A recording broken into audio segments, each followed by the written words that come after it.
নমস্কার সবাইকে বন্ধুরা, আজকে 12 জুন 2025 ইংরেজি ত্রিপুরা দর্পণ পত্রিকায় উঠে আসা একটি বিশেষ গুরুত্বপূর্ণ হেডলাইনের বিস্তারিত আলোচনা কি দেওয়া হয়েছে সেটা এখন আমরা দেখব।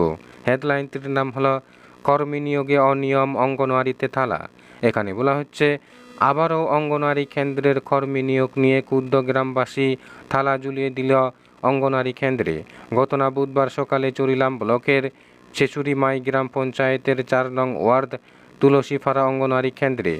এই অঙ্গনওয়াড়ি কেন্দ্রে বিগত প্রায় 2 বছর ধরে কর্মী নেই। 2023 সালের 31 জুলাই এই অঙ্গনওয়াড়ি কেন্দ্রের কর্মী সজল রানী চৌধুরী অবসর হওয়ার পর থেকে সহায়িকা প্রতিভা দেব পরিচালনা করছে কেন্দ্রটি। মঙ্গলবার এই অঙ্গনওয়াড়ি কেন্দ্রের কর্মী নিয়োগ করা হয় তুলসী দেবনাথকে। অঙ্গনওয়াড়ি কেন্দ্রের জন্য নতুন কর্মী তুলসী দেবনাথকে নিয়োগ করতেই ক্ষোভ দেখা দেয় গ্রামের মানুষের মধ্যে। এক সময় ক্ষুব্ধ গ্রামবাসী তুলসীপাড়া অঙ্গনওয়াড়ি কেন্দ্রে তালা ঝুলিয়ে দেয়, এমনকি সহায়িকাকে অঙ্গনওয়াড়ি কেন্দ্রে প্রবেশ করতে দেয়নি।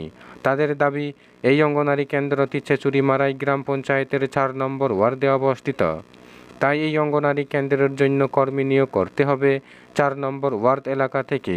কিন্তু গ্রাম পঞ্চায়েত এই ওয়ার্ড এলাকায় যোগ্য প্রার্থী থাকার পরেও 3 নম্বর ওয়ার্ড থেকে তুলসী দেবনাথকে এনে নিয়োগ দিয়েছে।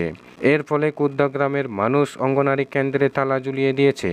তাদের দাবি, যতদিন পর্যন্ত 4 নম্বর ওয়ার্ড থেকে প্রার্থী নিয়োগ করা না হয় ততদিন পর্যন্ত অঙ্গনওয়াড়ি কেন্দ্রে তালা খোলা যাবে না।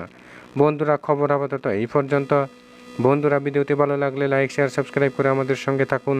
ধন্যবাদ সবাইকে ভিডিওটি দেখার জন্য।